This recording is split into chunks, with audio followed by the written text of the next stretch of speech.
What we're going to do is we're going to play a little bit, and then generally as people trickle in, and even if they don't trickle in, we got a nice group of guys here, some excellent players here. So whatever questions you guys have, we're just going to throw some stuff out to you to hopefully think about. As far as some jazz styles, maybe some different chord substitutions, you know, how lines are developed and that type of thing. Gallo, how you been? Just to give you guys something to think about. Like I say, it's this is not the exact guaranteed way to make you into a terrific player, but it's a lot of stuff that Bobby and I have independently picked up over the years that may be of some help to you. So we'll play a couple of things for you first. See, I always put on my tape. I tape everything. Because you know something, I can learn from other people. And that's the one good thing about it, right, Vince? We can all learn from each other. Let's play something everybody's familiar with the changes, so we're not on foreign ground here. Although most of you guys have been playing quite a long time. Let's just do Sap and Doll. Sure. You got the melody? If you want it. Okay, you got it. Count it in. 1, 2, 3, people. Oh!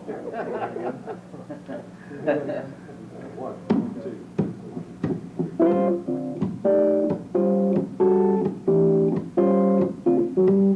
He's already getting fancy, isn't he?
One thing you notice, hopefully, is guys get really, like, we came in, we warmed up a little bit before, but there's one thing that you can't say. Bobby and I will try to do what we hear in our heads, I think. Sometimes, most of the time, it usually comes out a little more sometimes after you warm up, but don't ever do anything that's not spontaneous. You know, if you feel like trying something, go ahead and try it. If it doesn't come out exactly the way that you mean it to, don't worry about it. That's right. You know, Don't ever worry about it. And I got one of the first Wes Montgomery albums that I listened to, a friend of mine listened to it with me and said, yeah, there's a lot of good stuff there, but you know there's some dead notes every now and then. So the guy was picking out one or two dead notes out of a whole stream of the most creative things under the sun, you know, and you really can't do that. You just go ahead and stretch yourself, try things, you know, do whatever comes to mind. You have your good days and your average days, but hopefully no real bad ones. I've had some bad ones. Yeah, well, okay. You were talking about some runs. Oh, yeah. Okay. You know, everybody has their own set of runs, so to speak. I call them pocket runs. Some people call them, you know, aces up the sleeve. You know, whatever you want to call it. I think we're all, and I know a lot of you guys as guitar players, and I know that a lot of you are absolutely superb guitar players. And I have a lot of respect for your all's playing. And you have little licks, maybe if you want to call them secret licks or whatever you want. But we all have them, and the reason we have them is because when you're playing, especially whenever you're not inspired, we'll say, you need to do something to get the song across. So the idea is to have enough of those in your mind so that whenever you're playing, you can call on these. And it makes it a lot easier to get through a gig or a session or whatever you may be in. And we've all got them, like I said. I have them. You have them, John. Chuck has them. And Chuck probably has a few that I don't know about. John has a few I don't know about. Pete, I know Pete has a crazy bunch of, he's into this new type of playing. It's very good. I enjoy it very much. So we've all got them. And I was going to share a few of them with you fellas. And I don't see any notepads, and I don't see anybody writing any music down, but maybe you can remember a few of them. I'll try to simplify them so that it'll make it a little bit easier for you to understand. But to give you an example, take for instance, if I'm playing, say if I got to get from a D chord to a G chord, okay? There's a lot of ways of doing it. We all know that.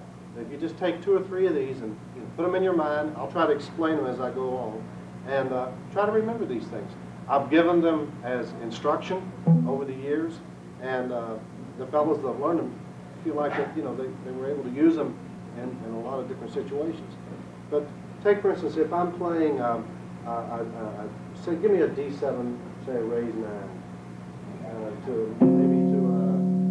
to a G major 7. Okay, now I'm going to take it very slow, so I'm taking it out of context, so to speak.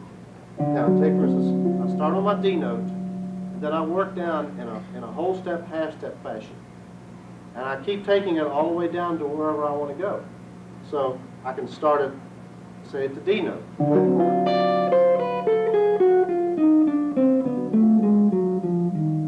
Stop on D if I want to, see.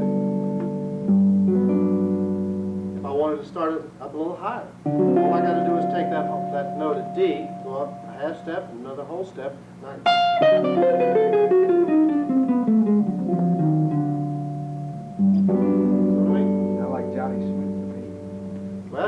Johnny probably did that. He was one of my heroes, so to speak. When I came up, the first person I listened to was probably Chet Atkins. So I learned everything that Chet did. So all of a sudden, everybody was calling me Little Chet. And then the next guy I started listening to was Johnny Smith. And he was awesome. I mean, his chords, he has these great big monster hands. They're about that wide. I swear they look that wide anyway. And when he puts his hand, he does things that I can't do. So I realized that after a while. I broke 3 knuckles trying to figure it out. But, these kind of chords. Those are tough chords to play on a daily basis. He did this all day without any problem. So those are some of the chords that he used. Well, then everybody started calling me Johnny Smith, Little Johnny Smith. I said, gee whiz, I got to do something. So they'll start calling me Bob Whitlock. I don't want to be called Johnny Smith. I don't want to call Chet Atkins. So I try to create my own style. And I think that's something that everybody has to do. But you have to have a basis on which to work with. This starts the ball rolling, so to speak. Beautiful. You could take it, and you could, remember the tune, okay, take that in your mind, and do this same run. Same chord.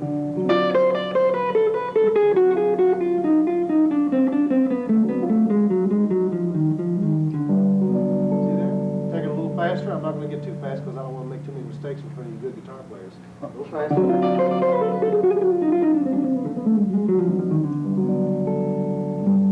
See what I mean? Now, if you want to take, say, another run, you get that in your mind now? Basically, it's whole step, half step. Okay, you take the same run in another vein, okay?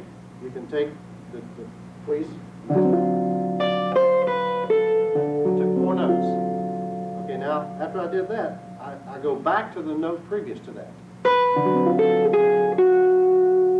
then I go back to the note previous to that. Keep on going down.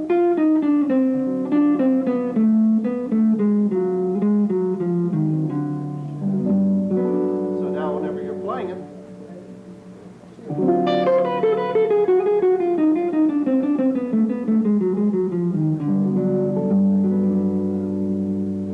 run, doesn't it? So now you got this run. 4.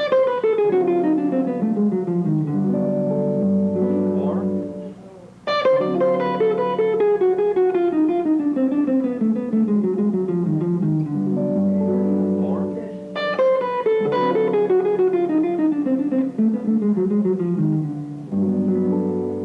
This is some of the ideas. I'll show you some other things in a few minutes. But it's a thought. You could use it against an A minor 7. D7 flat 9 to a G major 7. Now when you get to the G, you say, well, what do you want to do then? Well, you can take a scale run, like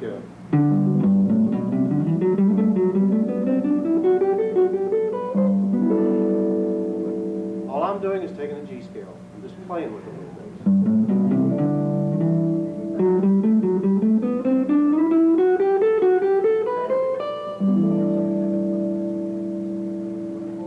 happens, give me about, I don't know, I can't even think how many notes how many chords I'm going to need. Just play, you know, some A minor 7 to D7, raise down to G in rhythm, about 1, 2, Measure D1. Yeah, that's okay.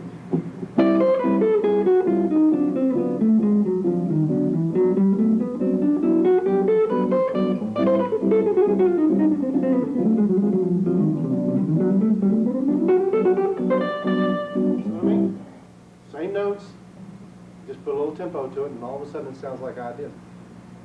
It's a pocket run. It's a run that I figured out somewhere along the line. To be honest with you, I really don't think I copied it from Johnny Smith. No, it just sounded like it. Just sounds like it, that's right. But I've taught these runs to, I know when Pete used to take lessons from me years ago, I used to teach them to him. I'm sure I probably taught them to Vince whenever he was taking lessons. These guys get so good, you know, after a while, I finally devised some scales that would break their fingers because they were getting too good. But that didn't even work.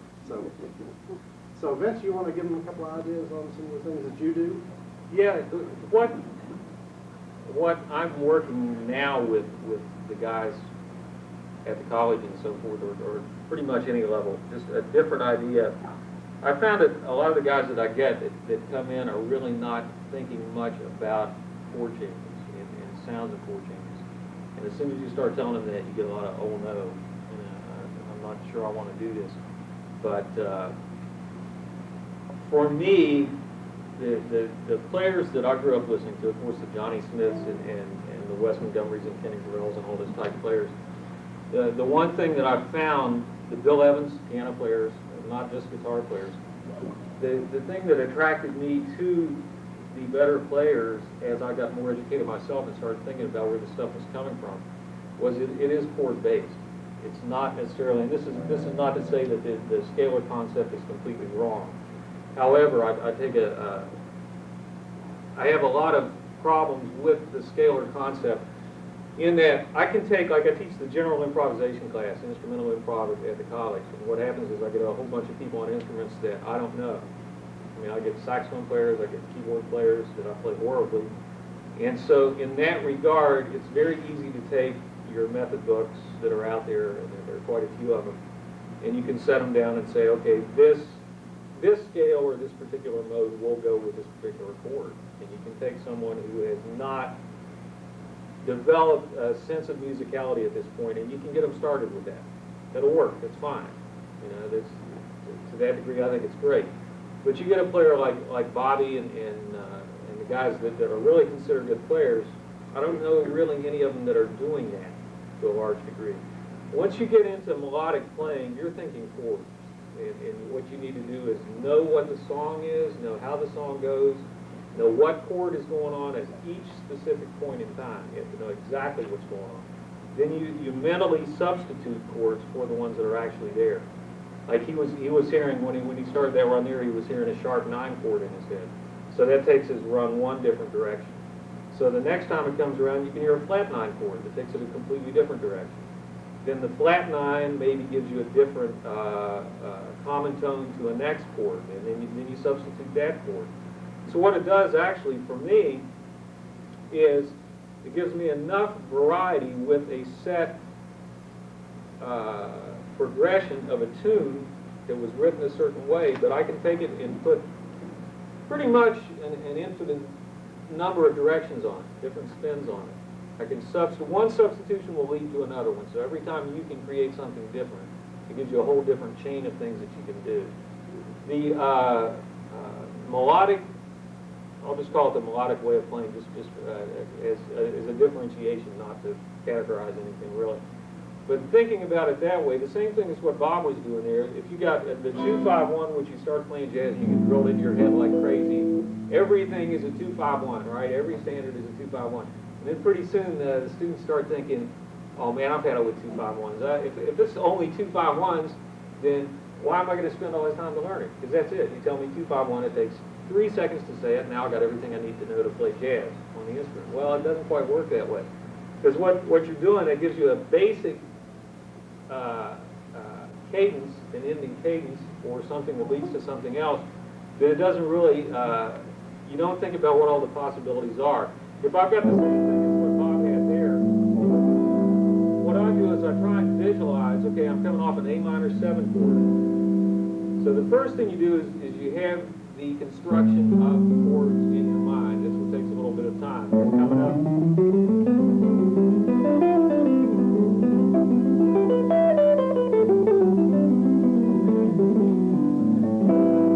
Coming through that type of chord. But what I'm doing actually is I'm visualizing chord scales, chord substitutions, chord inversions, as many different chord things as I can. So I'm hearing, even though if Bob's playing this, I'm hearing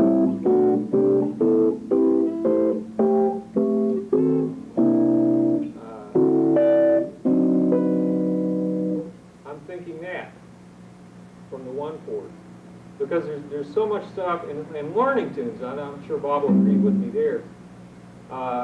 We work with a lot of guys that the first thing they do is they'll say, okay, let's play a tune out of the real book, which is an invaluable resource of learning. It really is. You've got all the tunes in there you need to know, and all the standards.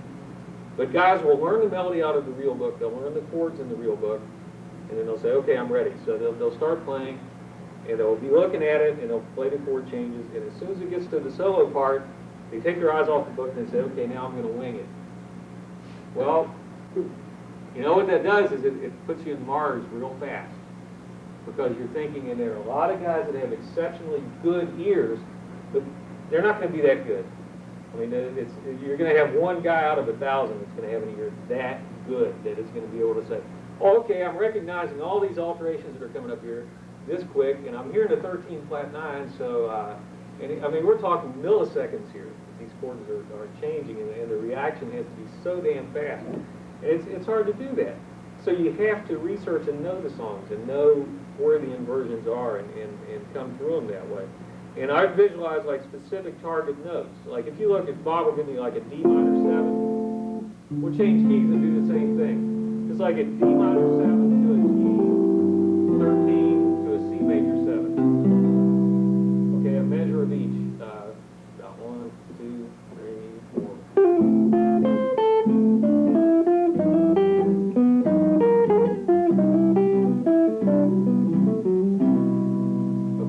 What I did there was, I heard an augmented 7 when he's playing the 13, so I put a minor 7 in there, just very shortly though.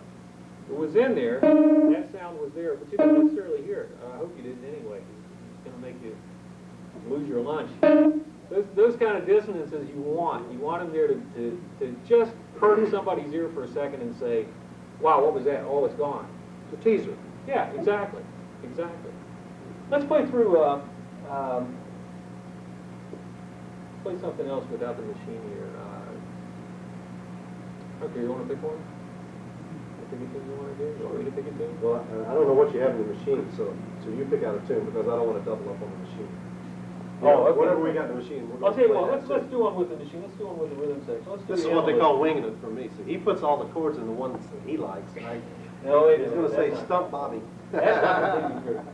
This, those of you that are not familiar with the GB2, what it is it's an automated rhythm machine. You program your own chords in, and it gives you bass lines, chord backgrounds. We bought one at the college, and I can't keep the guys off of it, which is great, because that means I can buy more. You know, but it's hard to find a practice partner, so this is good for that. What we've done here is we've just taken out, and what I've done is taken out the chord part, so we've just got bass lines and drums. And if it takes us a couple seconds to get in balance with it, here, bear with us. We'll play Emily. It's a jazz waltz. We're going to be in the key of C. And watch pretty much, because all of you that I know in the room have been playing for a while. So those of you that have, watch, and you'll hear it in Bob's playing too. Watch it and try and recognize like where the shapes are coming through, where the chord changes are coming through. And you'll be able to see, and you'll be able to hear in his playing the substitutions that he's hearing in his head. Just take some concentration. Just watch it real closely, and we'll see what happens here. Okay, the tempo's like 1, 2, 3, 1, 2. It's about there. Okay, got the melody? Yeah, I'll try it. All right. 1, 2, 3, 1, 2, 3.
notice, we're going to open it up to questions here real quick, because we might as well have like a private lesson here, right?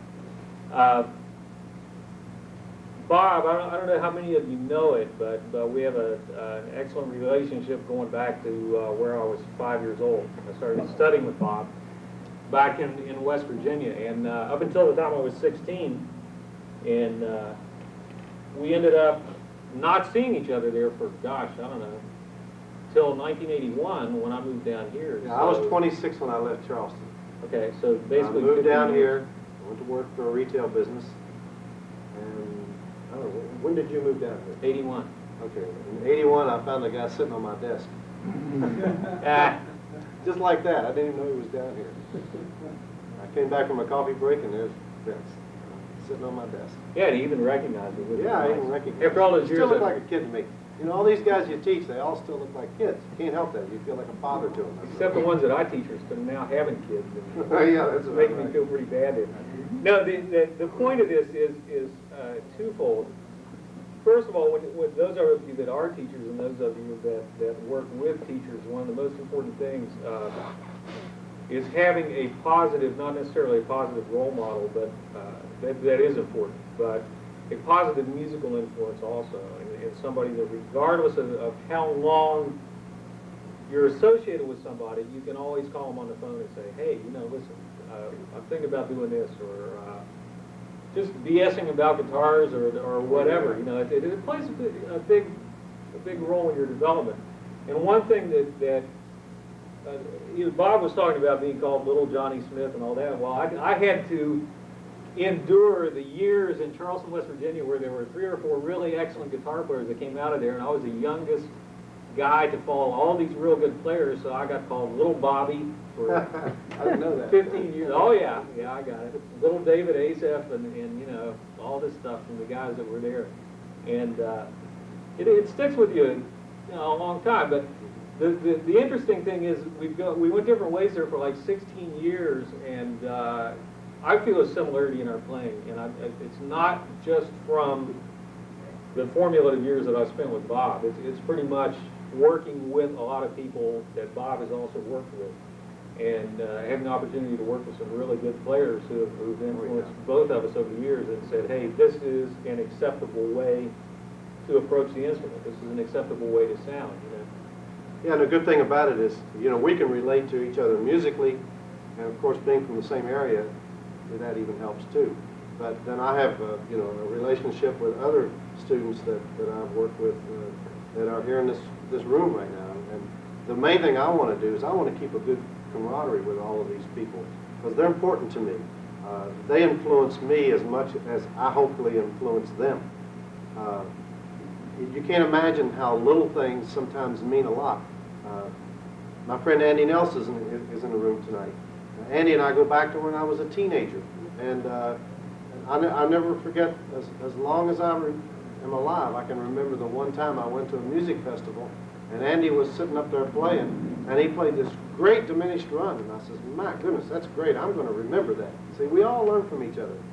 And I think the last time I saw Andy, I showed him the run. He says, yeah, I think I forgot that run. So, you know, it happens. You know, you put things in your memory, you discard them for other things later on. I tried to, whenever I was playing a while ago, I purposely played one run several times. I don't know if you noticed it or not, but I did it because it's a pocket run that I've had since I was back in high school. And I picked it up from a country western guitar player that was just a marvelous player. And I never forgot about it. It stayed with me all these years. And I'm going to show it to you right now. It was very simple. Whenever Vince was playing against playing an A7, I was using this run, which is nothing but an A7 with a flatted fifth. Plain A7. Simple, nothing to it. But whenever you play it in context with your other linear lines, then all of a sudden it comes into meaning. And then if you're playing, say, like it's like a D minor 7 for a couple of measures or whatever, then go to an A7. Go ahead. 1, 2, 3, 4.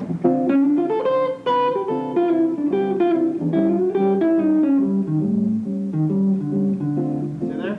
I just laid it in there, and I go on to something else, whatever it may be.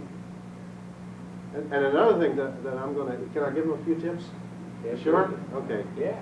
Another thing, too, is too many guitar players, they're all, they play up and down the guitar constantly. They don't have any conception of moving around the instrument. And the thing about it is, Barney Kessel made a statement that I'll never forget. He said, you know, he says, I'm a musician, I'm not a guitarist. How many people's heard of Barney Kessel? Just about everybody, right? He says, I'm a musician, I'm not a guitarist. Now, Barney Kessel was not as much of an influence on me musically as a guy like Johnny Smith, because I heard Johnny first.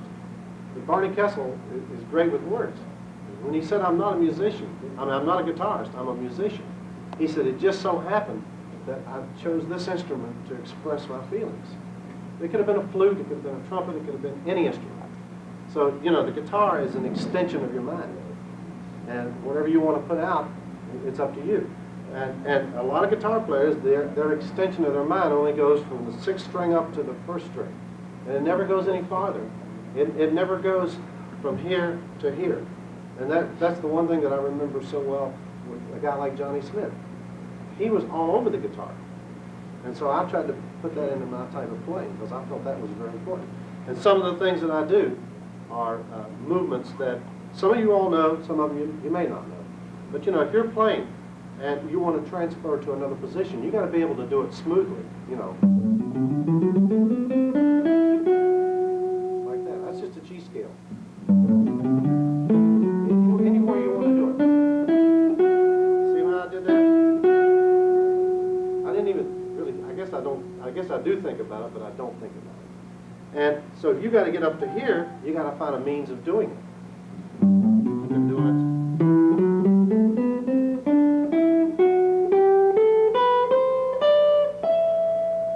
And what you do is, if you're here on your last note, you want to keep your fingers in the same position. See, so you don't want to go like that. You can't do that. So,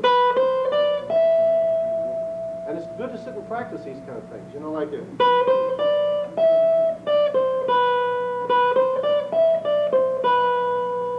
All in the game. Whatever you want to play, any kind of song. But those kind of little rehearsals in your mind, by doing these kind of things, it makes you a better guitar player. Then there's also another way of moving up, and it's taking one of your fingers and using it as a slider or a pivot or whatever you want to call it. Like that. Now you've jumped from 2nd position up to the 4th position. See there? Now, if you want to go up to another note, fine. If you don't, you ran out of fingers here. So, and you want to finish the scale, you can make the other move that I did, see?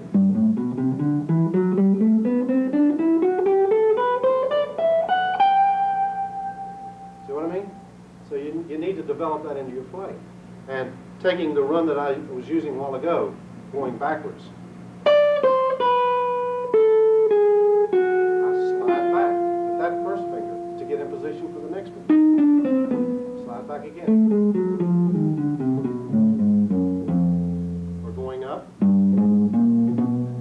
See, it's a half step, whole step, half step. Little finger.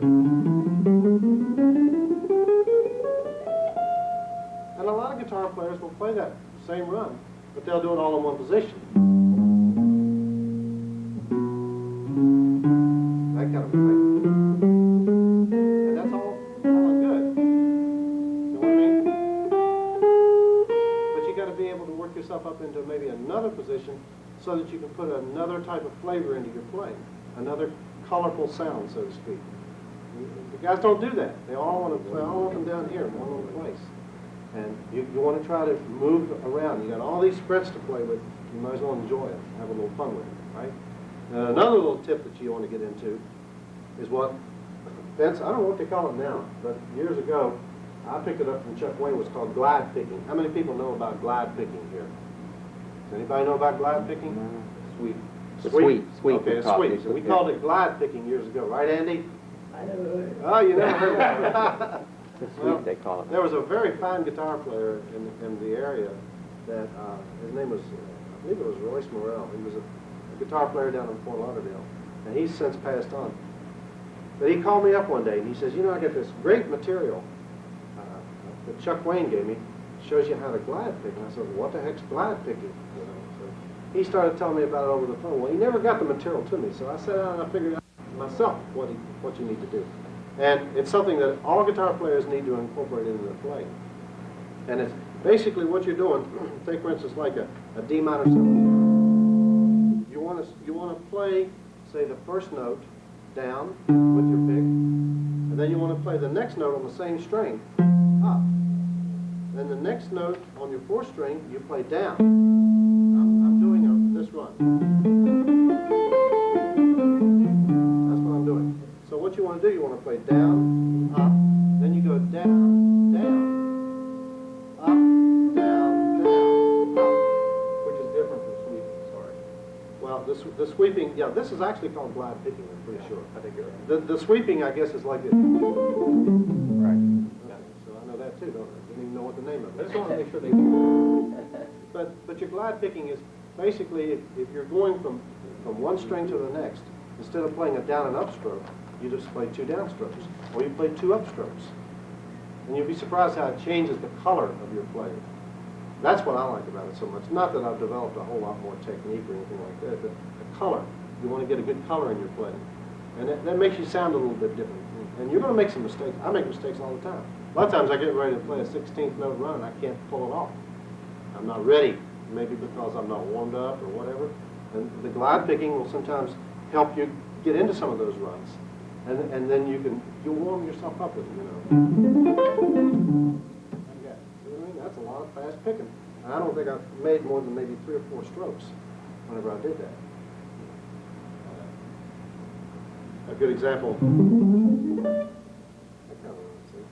I can't give you all my secrets. I can only give you but once you learn those kind of runs and get them down, you incorporate them into your playing. Barney Festivals one, the sweeping, I guess is what you call it. He would do it all day long. He'd do it against augmented 11ths and everything. The one thing I remember him doing so well was whenever he did this this blues thing. He did that all day long. And it was a great sound. And that was, you know, basically his style. But I just thought I'd share that with you a little bit. I don't know if you know anything about these kind of things or not. Vince, you want to add anything to that? Let's go ahead. We'll play another tune. You sort of jumped the gun on me. I want to be sure and acknowledge. Oh, yeah. Everybody in this room has seen Andy Nelson. All the catalog, you're famous in the catalog reprints, the Gibson catalogs, the papers. And Andy was basically the designer of the Epiphone, American-made Epiphone guitars through the 60s. And there again, I met Andy again after seeing him as a kid. I won't say how many years ago. In Charleston at a clinic, and Andy was chief clinician for Gibson Guitar Company. We can say Gibson, Jay, right? Okay, all right. Yeah, we love to say Gibson here. Andy was clinician for them and chief of design of the Epiphone line and in charge of the Epiphone line for quite some time. And his nephew, Larry Grinnell, is with him there. And those of you that get Vintage Guitar Magazine, 20th Century Guitar Magazine, you've read articles that Larry has written for those publications. And before you leave here, if you want to talk to a guy that will really, a lot of us, the older we get, and those Pete and all you guys and John I know real well, Pete, I've just met briefly just here for a second, that the longer you're in the music business, you say, gosh, this guy really hates what he does. It must be because he's been doing it so long. Well, whenever you feel that way, and you meet someone like Andy Nelson, who is still as terrific a guy, I'm going to make him feel bad here in a minute, as he was when I met him years ago. And that's a musician. That's someone interested in music and in people and in the guitar. And it's I think, pretty rare. Yeah, sure. And thanks for coming over. He came over, he lives over on the west coast of Florida now. Long drive. And is still very active playing over there. There's no greater compliment than to have Andy feel like coming over. In fact, let me show you the run that I saw him do. You want me to share that with you? Just take a second, and then we'll do whatever. Okay. Then what am I going to play? I'll never be able to play after that one. Oh, no, I'm going to do it slow because it takes time to develop the run. So I'm going to do it real slow. It was a diminished run. Let me turn up a little bit.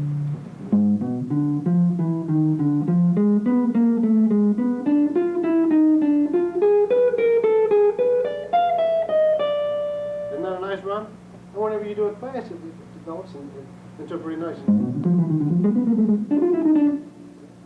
And Andy, my tape recorder just went off. And Andy would play that against, what is this thing called, Love? Remember that tune?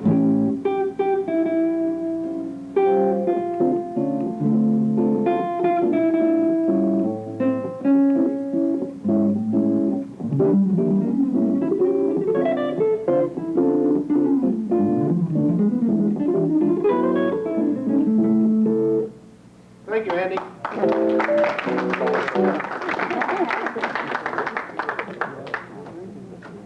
Let's play one more tune. Let's use the box on one tune. And do some tunes, and then we'll come back into it. I got Days of Wine and Roses in here at a medium tempo. Okay. And once again, watch what's going on and get some ideas, and we'll break for some questions after this tune and see what. Open it up here to the floor and see what kind of impact we're having. Okay. Ready? The tempo okay? What key are we doing it in? Equal? F. F, yeah. Okay. You got the melody? If you like. Okay. You got the pickup. 1, 2, 3, 4. Okay.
plain old swinging, you know, having a little fun and trying to get the most out of the fun, right? That's what life's all about, having a lot of fun with these guitars. That's the point, you know. It gets to be a competitive thing a lot of the time with guys, and we're really not in the business for that. No. We're in the business to help each other make a living, first of all. It's something that we love doing, and more than anything else, we're in the business because when people come to hear us play, whether it's musicians coming to hear you play or whether it's non-musicians, the toughest thing usually is the non-musicians, especially this area of the society business. But you got to take people away from what they're doing and say, look, enjoy this. You know, forget about what you're doing. Forget about the hassles you have at home. That's right. And hopefully we'll play something you like and take it from there. The old saying, how many guys in here has talked to other musicians? They say, "Who you think the best guitar player? Do you think Pete Trias cuts Bob Whitlock, or do you think John Martezia, you know, cuts Chuck Mancini? Who's the best? You know?" And I get this question asked me constantly. It drives me crazy because I really don't even want to give them an answer. To me, it's like stupidity.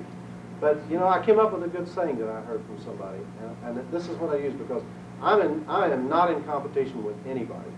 And I know Vince feels the same way. And anybody that plays their instrument well and is serious about it, they know that they're not in competition with anybody. But whenever they ask me that question, the first thing I say was, how do you compare a tulip to a rose? You know, they all play great. Every musician that I know that plays good, I love to listen to them. I like to learn from them. And I don't want to compare them. You know, who's got the fastest hands? And who plays the greatest chords? And who needs that, right? We don't need that in this kind of business. I'll never forget this one fella. Some of these guys, Dave Asif back there, he knows Vince. I may have told him the story. There was a fellow that was quite a player back in my day. He played the guitar boogie, and I didn't know anything about guitar, so I thought he was the best that there was. And so I asked him one day, I says, "How do you do that?" And he says, "I had to learn it the hard way. You learned it the hard way." Well, I never forgot that, you know. And it was a real simple thing. All he was doing was this. I didn't know anything. I figured I found my own chord. This was the first chord that I ever learned on my own. I thought I was a genius. I figured it out. I didn't have any lessons. See, I'm a self-taught player. I'm a street player. And so I had to learn all this stuff by the School of Hard Knocks. And then I gave it generously away to anybody that took lessons from me. I have no secrets. Yeah, Pete. That's great, that what you just said. You know, I've known Bob for a while, and boy, what a great influence you've been on me throughout the years. It's never left me, you know. But the thing that I noticed is, I'm watching your right hand, it's great. You really are a street player, no doubt about it. You know, it's just like the way you're picking up a lot of things. And it's really hard to copy what Bob's doing. I mean, no matter what you do and how much you listen to him, his right hand, if you really notice, it's really really unique. He's very inconsistent in what he does. He doesn't do any one thing the same way all the time. And that's what's really unique about a player, when you can't pigeonhole that kind of player, because he's a very unique individual, you know. And so many of the new players learn technical, how to play down, up, down, up, down, up, and everything. And you get stuck in that thing, and you forget that when you vary your picking, it's a great thing, because it really creates all that color you guys are Sure, it does. It creates color. I know guys that they all play this way. I can't believe, I don't know how they do it. You know, they turn the pick upside down almost. And I remember a couple of guys that I had to straighten out. And, you know, I always told them, I said, you know, you can change it a little bit. But if you want to make a good sound out of your guitar, you got to meet that string as square as possible. And if you start trying to play with all these angles and everything, you know, you're going to sound more like a rocker whenever you play, because your sound is going to be very thin. So, you know, it's nice to develop a technique with your wrist or a technique with your fingers. I use a lot of fingers and wrists when I play. A lot of guys play like this, and they do a good job at it, so I'm not saying that's wrong. But getting back to this one guy, you know, I remember I had to learn the guitar boogie on my own. And, you know, it was the guitar boogie, then it was another song, and it was another song. And the first thing you know, I went right past that guy. You know, he was like 20 years older than me. And one day he came to my house, and he saw me playing something. You know, I was doing some kind of a lick like something like that. You know, he says, "How do you do that?" I says, "Good question. I had to learn it the hard way. You learned." Then I said, "I'm only kidding you. I'm going to give it to you."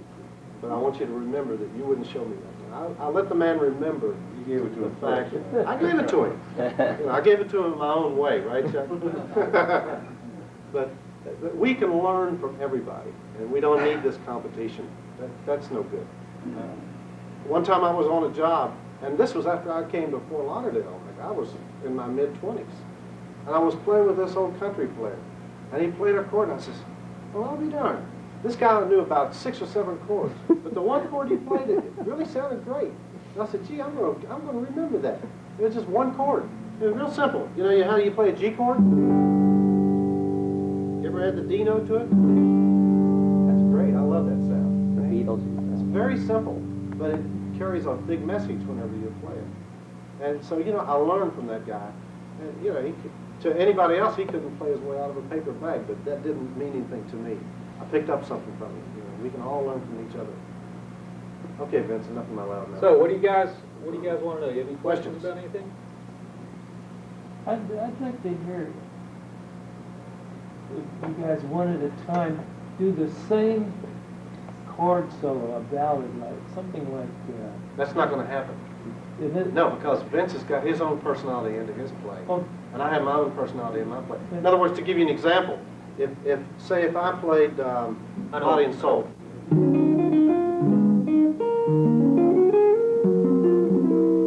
Okay. I may use this chord. He may use a different chord. oh, I don't mean for you to play the same chord. No, I don't mean that. What I'm saying is that his interpretation of the song is going to be different than mine, which makes it Oh, more sure, beautiful. I know that. That's what he I know wants. Oh, I know okay. that. So then you want me to play Body and Soul? Yeah, yeah. Okay.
Johnny Smith run.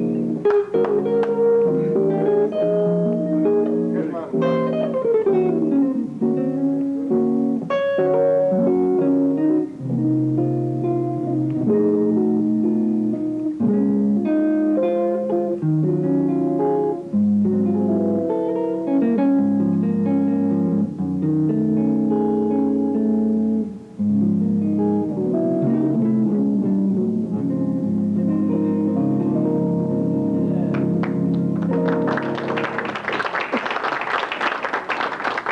That's a good, you posed a good scenario there. And it's two different styles. You know, we come from the same school because I gave Vince lessons for 11 years, but yet he developed his own playing after I left Charleston. That's where his personality started showing up. You know, my personality, quite honestly, shows up on a 7-string because I play 7-string guitar. And, but I didn't bring a 7-string here, obviously. But my playing is totally different whenever I play 7-string.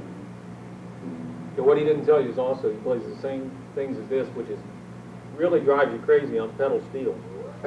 And he just found me a pedal steel like one that he had when I was like 8 or 9 years old. I always wanted Bob's, and he just found me one in Boca, and I just bought it. And looking this way, we have fun on this instrument. And when I sit down behind that pedal steel and I've watched Bobby on the pedal steel for about 30 seconds, it's like over, you know.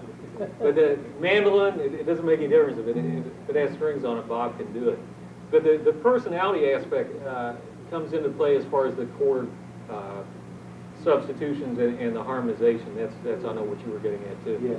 Yeah. And John, I've known John for quite a few years. He's been a real good friend of me since I moved down here. He's a great guitar player. Oh, Excellent guitar player. And what we run into is on club dates, you run into, which those of you that play a bunch of club dates, and you never know what you're going to get for piano players. And you have to, and there are no piano players here, obviously. Nobody's throwing anything. But you have to tell what the vocabulary is real quickly of the person you're playing with.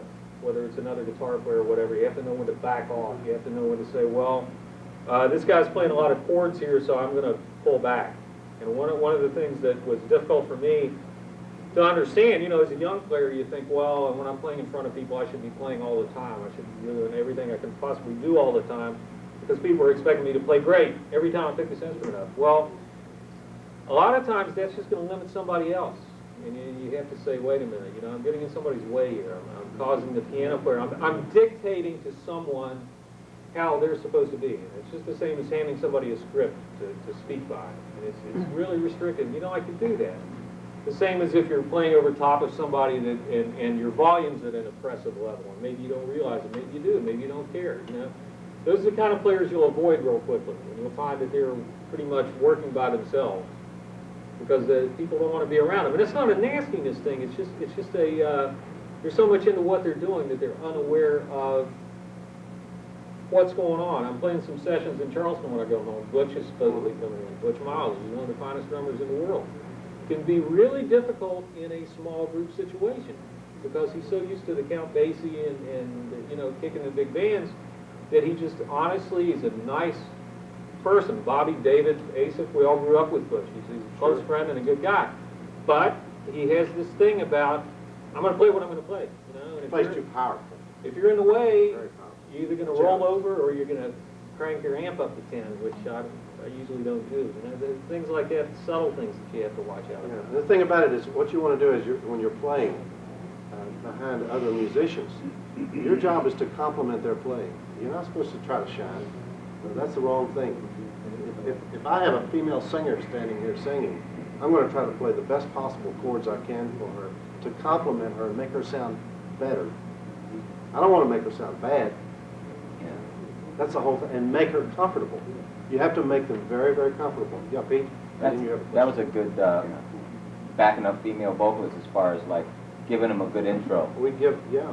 You know, can you want to touch, maybe you want to touch on that, like to pick a tune and then just talk about how you would approach an introduction into a tune before she starts singing. Or Well, yeah, what you want to try to do is give them a nice introduction, but the one thing you want to do is give them the key note to start singing on. Otherwise, they'll be in the wrong key. Yeah, they don't know where they're going. Not picking on you girls, the guys do the same thing. You know, Sure, this happens. unless they are really strong musicians in their own right, they're going to get off on the wrong foot if you don't sort of lead them. I do that. I sing a little bit, and boy, oh boy, if you get the wrong note. It's like if I were to get you ready for that particular song, Body and Soul, you Yeah. know, I may start out maybe like,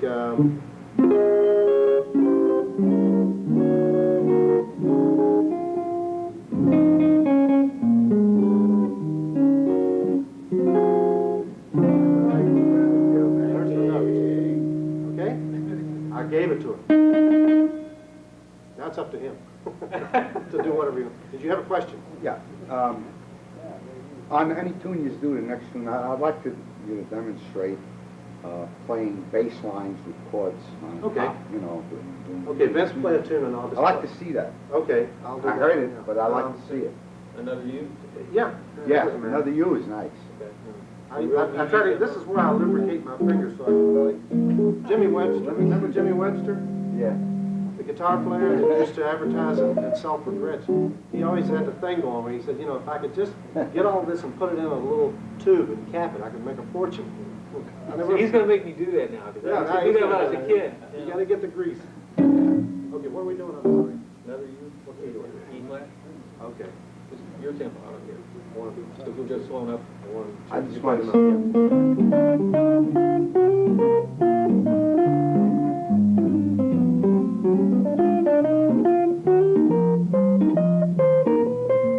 up.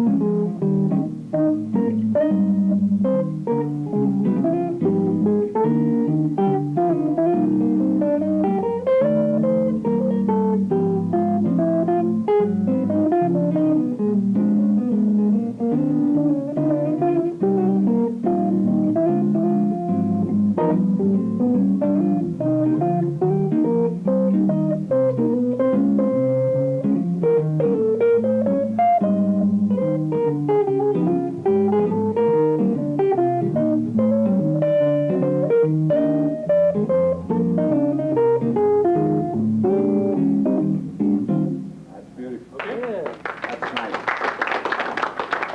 That's Maybe a I- lot better maybe I than can two get- guys just strumming, you know. If I can all get the this time, I like company to that. build me a 7-string guitar, Yeah. then you can have the low notes when we do our next seminar. But the idea when you're doing that, let's get Yeah. back to that part of it, is I'm doing more than just playing a bass line. Okay? Now, Vince, play the melody again. And I'm just going to play a bass line. Okay? Go ahead. 1, 2, 3.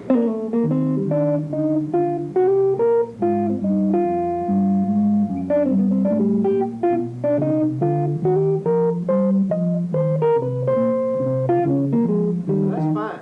Yeah. Okay? Well, in the But chords. you need more than that. Okay? You need to have some kind of rhythm going. So what I'm doing is I'm doing all this with my thumb. I'm taking these 3 fingers and I'm using those as what they call comp fingers, C-O-M-P. And I'm playing like in between the rhythms. Sometimes I'll play on the rhythm. I try to color it up. So now watch what happens. I'm just going to play just the comp. 1, 2, 3.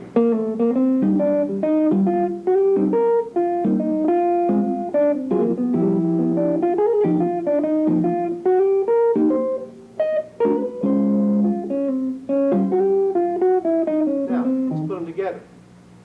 I may not play the same chords, I may not play the same positions, but now I'm going to play them together. Okay, 1, 2, 3.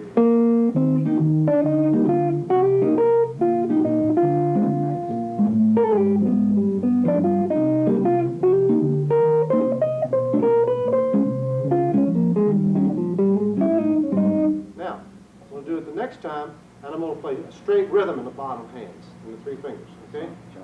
1, 2, 3, 4.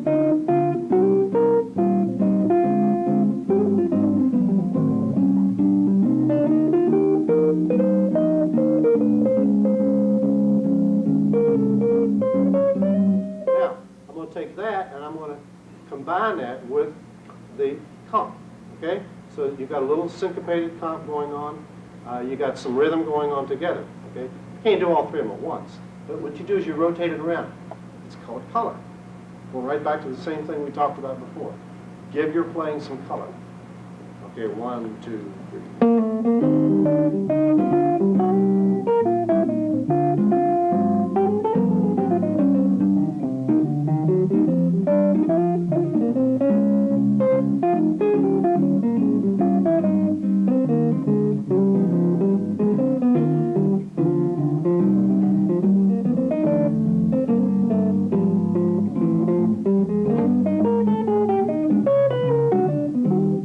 Okay? So it gives you 3 different ways to do that. Let Next me question. suggest something to you also. There's a lot to be said, not just from the standpoint of those of us that earn a living doing this, but guitar players, it's real easy to pick up a bass. It's real easy to pick one up. It's simple. Bass players hate it when you say that. But it does 2 things. First of all, if you're interested in or in a position where you need to do a lot of that, you're going to want to start thinking bass lines. Playing an electric bass, it's not going to bother your hands that much to do it upright. I'd stay away from it, but from experience. But the electric bass, it makes you think about your chord structure and outlining your chords, and it makes you aware of what you would like to have going on, so that when you transfer over and you play guitar and you play that sort of style like that, you have a better feel of what the legitimate bass line would be, and it's a lot easier to give it to somebody else. Also, Bob is thinking quickly enough to continue to substitute chords and all that too. It's not a rehearsed kind of thing. I don't think we've played anything today basically that is a rehearsed kind of thing. No, we haven't rehearsed. But we speak the same language. And that's a nice thing about music. Jazz, especially.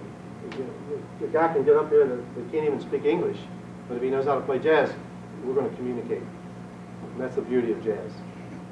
Whenever you play this style of music. Right, Vince? That's it. Next question. Come on, you guys got to have some more questions. Try to stump us. George. Well, you played, was it Days of Wine and Roses?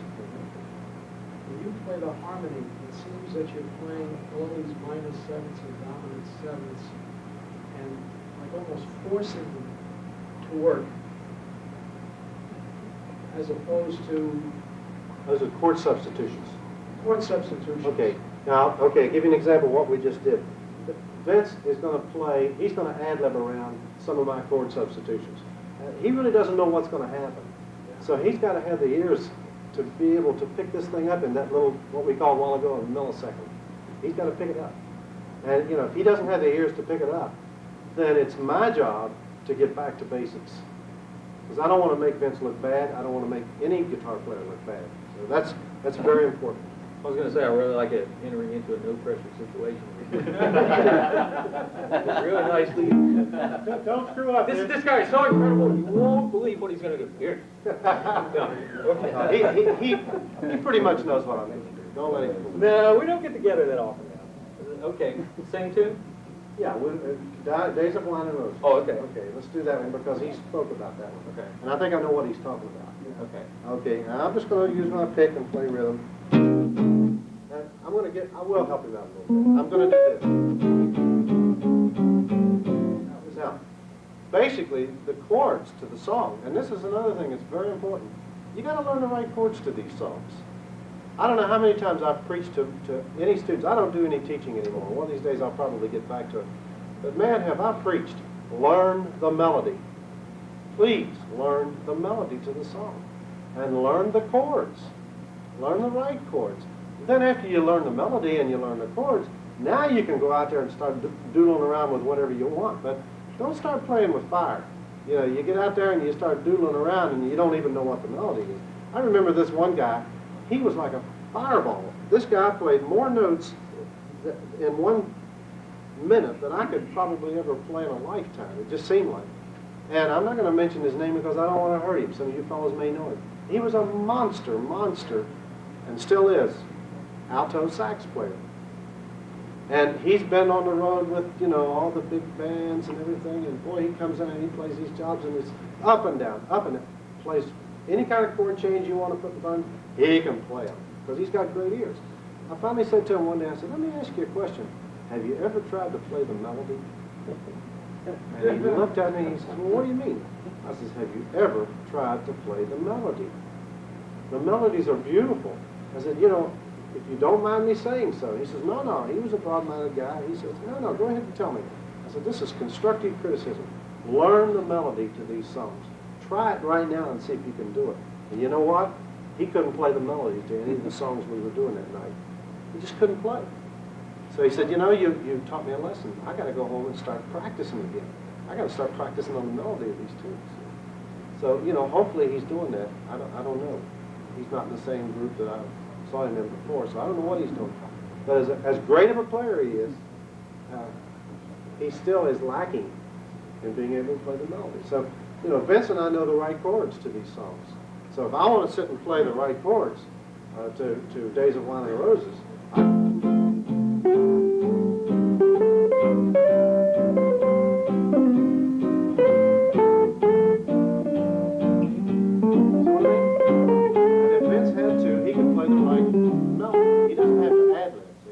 now, let's try. Now, he can do it. I know he can. Now I'm going to start playing some alternate changes. And this is where he gets a chance to play around those alternate changes. Okay? We're going to start with right after this, I'm going to tell you how I get even. Okay. No, seriously. Okay.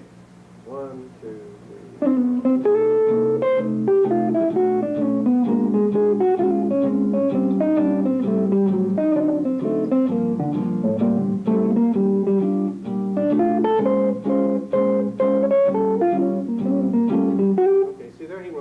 No problem at all.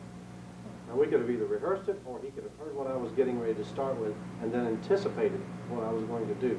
Chances are he's probably going to be right. It's working. Got the ears for it. See? It's working with guys a lot, and it is developing your ear. And it's also, like Bob said, knowing the correct chords. And Bob and I really, unfortunately, have worked together since I've been down here. It'll be 13 years, I guess. Bob and I have actually sat down and played together. This is about the 4th time. And all that time, because we're too busy going different directions and doing what we have to do to make a living. But the ability to hear, and when I was a kid, when I was 5, 6 years old, this guy would say, here, take this record and go learn it. You know, well, I guess 9 or 10 at that point, and a lot of steel guitar things. And it was like, man, this is hard to do. There's no music for this. Well, you got to learn to develop your ear. So at an early age, I had to do that. I'm going to tell you, George has, you don't know George, but he's one of the best chord guitar players I've ever heard. And as far as knowledge of chords and everything, which is where that question came from, is you're talking to a guy that's super good and is playing good melodic lines now as well. But the anticipation of the chords, plus when I was joking about getting even, I can also, and Bob played with Don Goldie for a long time. You probably saw him on TV with Don, on those things on PBS. And I played with Don's Salute to Swing Band for about 3.5 years at a different time.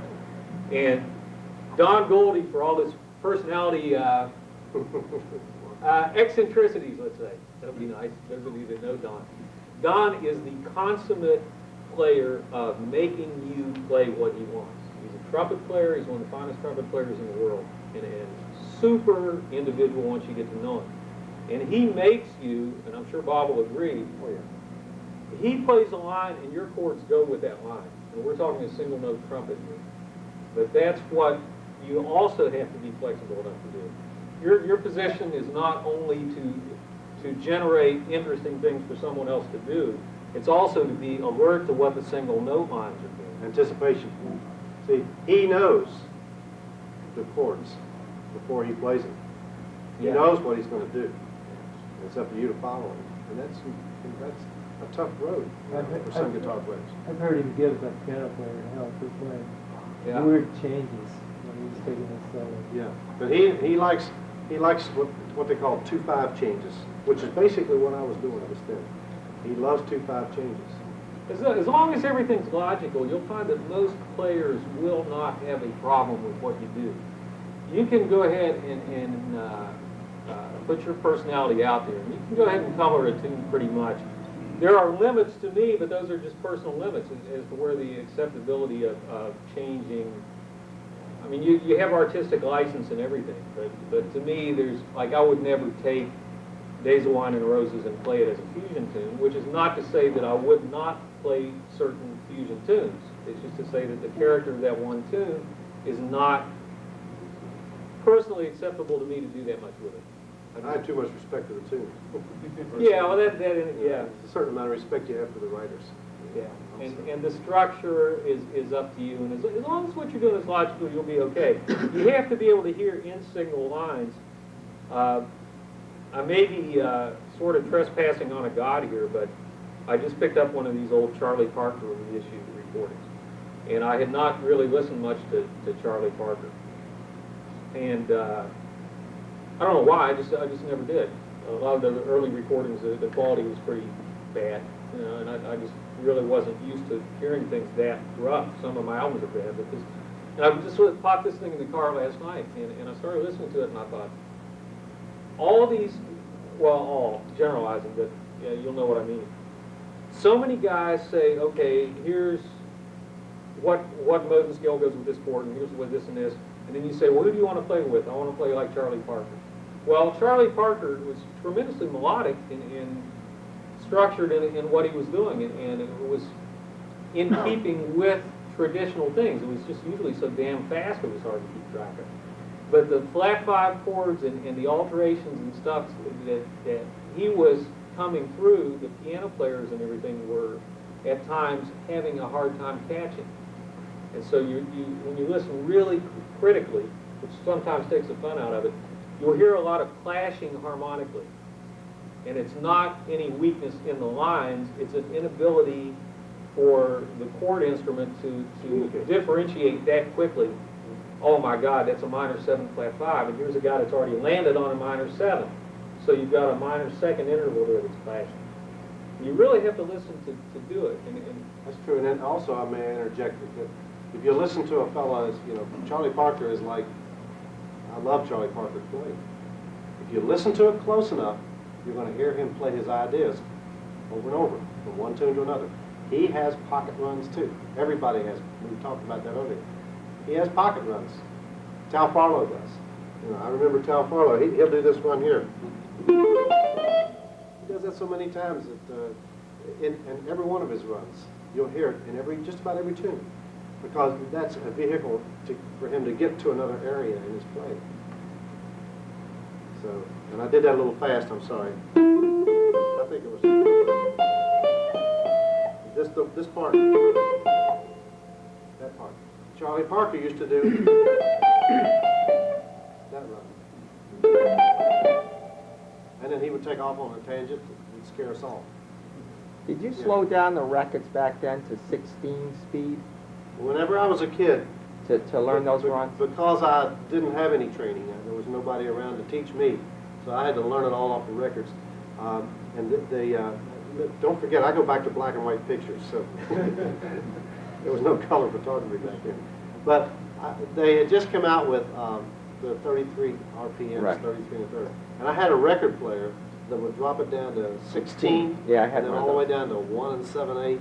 And I dropped those babies down as far as I Up could. to 78 And I would learn them. A lot of times I would learn them on the 16, and it would put me in a different key, and that was okay. I didn't care.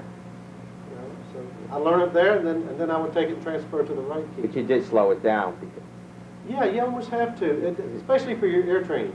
You know, ear training is something that they've got. A lot of companies now have these little units that you can buy. I think they record maybe like 16 seconds of a particular run. Oh, yeah, I read And about you that. can slow it down to half speed.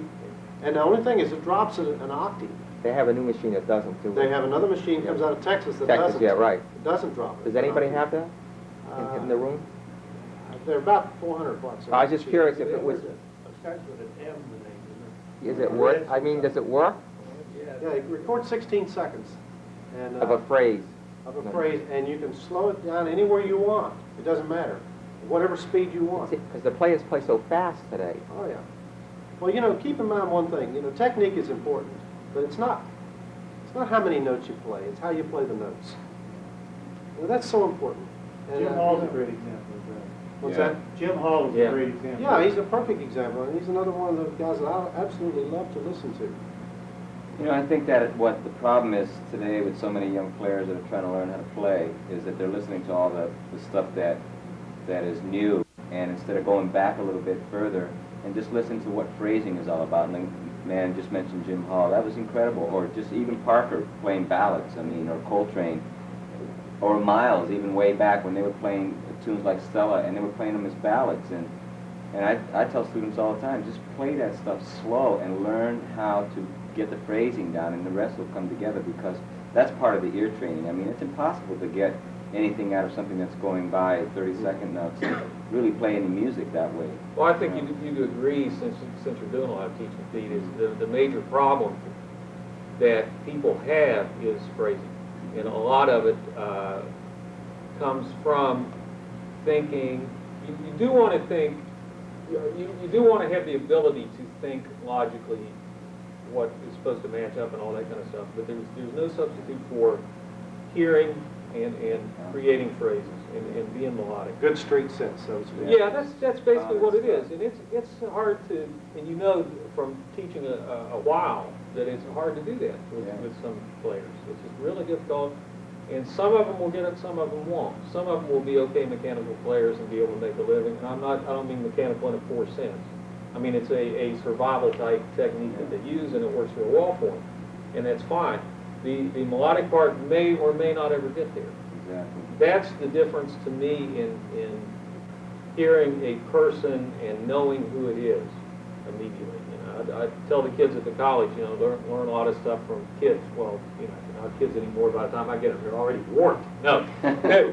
But I'll say, you know, taking cassettes, like before cassettes, I used to take the record and move the needle back. And a lot of you in here remember when cassette players came out, but these guys like 17, 18 years old. So was there ever a time before cassette players? You know, what are you talking about? But no, slowing down the speeds worked and all that kind of thing. But mainly, the concern was learning how the song went, and learning how the chords went. And real books were not as prevalent back then. And Didn't happen. you first hit sessions and you were thrown into a cold situation with experienced players who at that time were mostly pretty tolerant, but maybe, you know, sometimes they weren't. I had a trumpet player I went to college with, Dave Shaw. I don't know if you remember David. He was one of the best players going, legitimately. He's a symphony player, he's a terrific player, and he was damaged irreparably, and I mean it, by a piano player. And a lot of us felt bad because we talked him into coming into a session, and there were no real books, no charts, and he knew the melody to the tunes, basically. He played the melody to a song, and this piano player who was more experienced than this guy really looked up to, turned around and ripped him to shreds after his solo. If you can't play any better than that, leave. You know. This guy never again tried to play any jazz at all. He's still doing symphonic work. He's become a Greek Orthodox minister. He's a tremendous guy, and he's still, you can tell when you talk to him, that experience 25 years ago has really damaged this guy. How many people know a ninth chord in here? Everybody. I know Pete knows it. Come on, raise your hand, Pete. John, come on.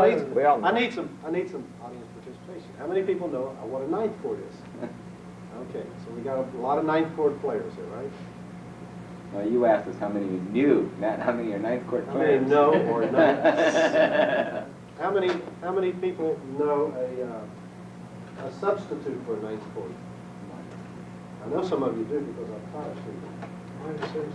Minor six. But the same chord. Minor 7, flat 5, minor Have you ever used a 13th? Okay. Now a lot of guys, they don't know this, and I use this in my playing constantly. And you're talking about color. This baby's got color, and you're talking about a fat chord. This chord is overweight. I mean, it is a great chord, right? It really is. And you know, the minute that I learned this chord, I had to tell everybody in the world about it. And it was just one of those things that I happened to pick up one day. And when I started playing it, I realized, you know, the piano players have been doing it for years. And they had this great sound, but how did they get it? You know, I started listening. So what they do is they layer a 13th. And so take, for instance, a 13th is like this. Right? If you're using a ninth, you can use it this way, or you can use it up here. Okay? That's a regular ninth. That's what all of us know. But what about taking this 13th chord and putting it inside? Warming it up, because now you're getting onto the inside notes, and adding a fifth above it. Now you've got a big chord. Let's take that same chord and go to E. Okay, you got the E chord, you got the E9, you got the E13th here, you got the E13th there. Turn this down a little bit so that the now let's add the bottom note and the top note. Now, is that a fat chord? So you can take that chord and you can alter it in many ways. Take, for instance, if you want to take this 13th chord, and I'll talk this out because I know a lot of you can't see what I'm doing. But basically, we're talking about the first finger on the 5th fret on the 5th string. The second, that's the 7th note of the chord, right? And the second finger is covering 2 notes. I'm covering on the 6th fret, I'm covering the 4th and 3rd strings. And then the little finger's covering the 2nd string and the 1st string on the 7th fret. So you got it. Now let's flat the top note. See there? That's a big chord. What about taking that top note and adding a double your 3rd string? See what I mean? So you can do all kinds of things like that. To give you an example,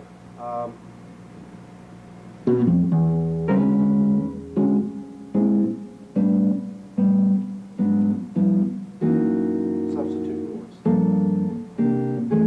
Here we go. See how it works? Big sound. The other players would go maybe.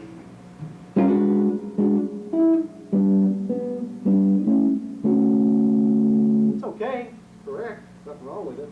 But why not add a little bit of color to your playing?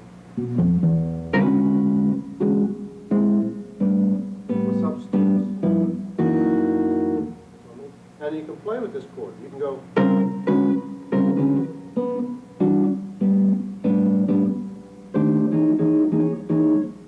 Wherever you want to play it, it doesn't matter. See, you can come up here higher. Here's your bass note now. That's for the bass player to take care of. Flatten it. You can add to it. I'm using my fingers. It's like a claw. Just grabbing all of them together. You can play inside.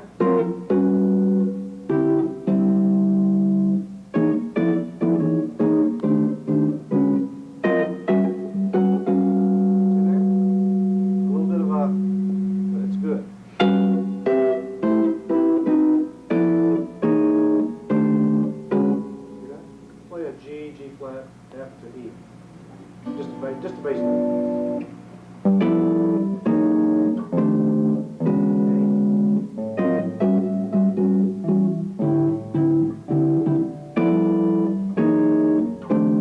See what I mean? You like that? Try to remember it. It's a good chord. Okay. Let's play one more tune. Okay. And then I'd love to have Andy sit in. But listen, you guys are Sure. too great. Okay. I'm out of class. Oh, come on now. Do all the things you want. Oh, okay. Everybody. Not too loud out there, folks. No. Sounds good. Tempo okay? Get used to these tempos. I'll tell you, this is the foot switch deal. 1, 2, 3, 4.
Thank you.